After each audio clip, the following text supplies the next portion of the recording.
Hi, it's Michelle from The Snugglery. This is a new design I just finished. It's a paid pattern on my website, and although it's a paid pattern, there's a little technique I wanted to demonstrate for you guys.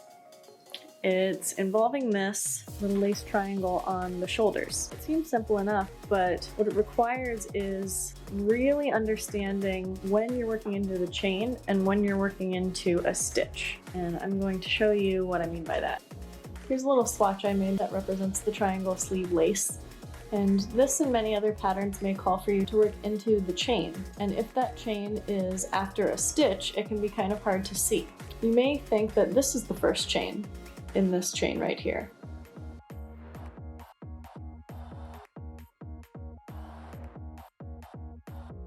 But that is actually the last stitch, and the first chain is really this one right here. So this is what it looks like if you work into the last stitch and the first chain in this row. Here's how you can tell. So watch my hook when I make the next stitch. The loop of my hook is going to become the stitch on top of the next post that I make. So I'm going to do a half double crochet and watch where this stitch goes. It lands slightly behind my post. I made this little post right here, and his stitch is slightly behind him.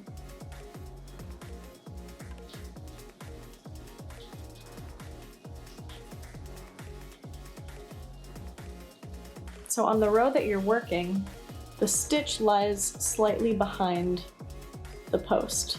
But if you turn your work, as you often do in flat pieces, now the reverse is true. The stitch now lays slightly in front of its corresponding post. And that's what happened here.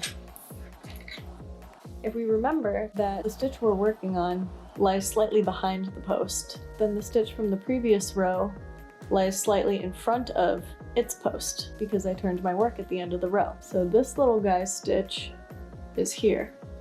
This little guy's stitch is here. And this little guy's stitch is here.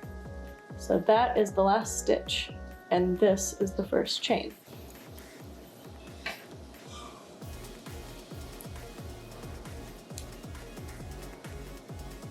So that is how the pattern is maintained in this particular pattern. And now that we know that, if we're going to work into the last chain before the next stitch, which one do you think it is? It's this guy.